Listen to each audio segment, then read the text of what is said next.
Now I have a few things to share about times that I've had with the hands of the cause of God. In the 50s, I was in Chicago. I became a Baha'i in 1949 in Albuquerque, New Mexico, and then came to Chicago where my family was. And during that time, the pilgrimages had been opened up to American believers, and the first pilgrims were Bill Sears, Horace Holly, Dorothy Baker, many of these great souls that later became hands.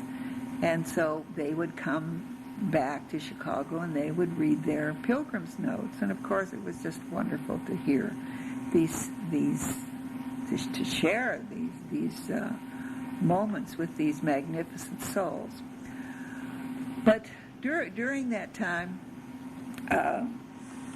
and at my time in my home front pioneering post, I had several intimate occurrences that I think you might benefit from hearing about. Paul Haney, who was the hand of the cause in the Holy Land, when we went on pilgrimage,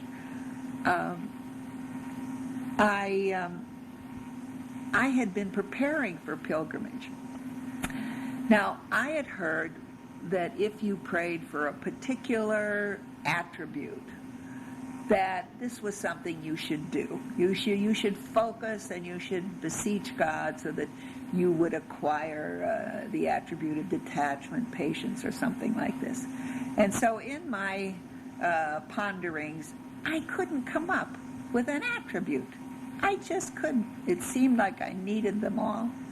And so when I got there, I Paul Haney spoke to me because I'd known him in Chicago, just lightly, just slightly.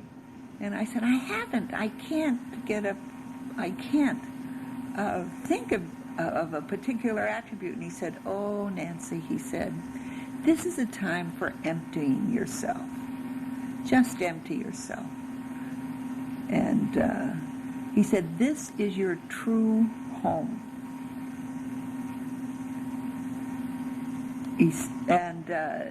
Those two concepts just meant a great deal to me.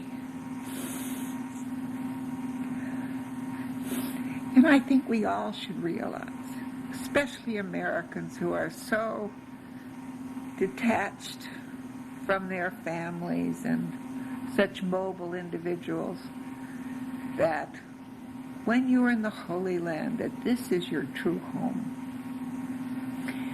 Paul also, when for some reason he was in Dallas and the local spiritual assemblies were meeting. I think that's where it occurred. But this was at a time when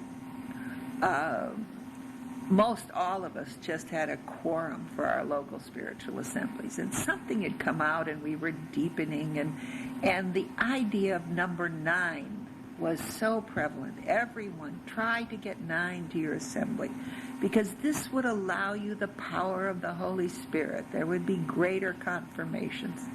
And so I was so concerned that we had 9 only on the 21st of April, and that we never had 9 in our assembly. And so when Paul was there, I said, dear Paul, I said, we can't get 9. I said, and I know we're being deprived because we can't get 9. And he looked at me and said, oh, Nancy.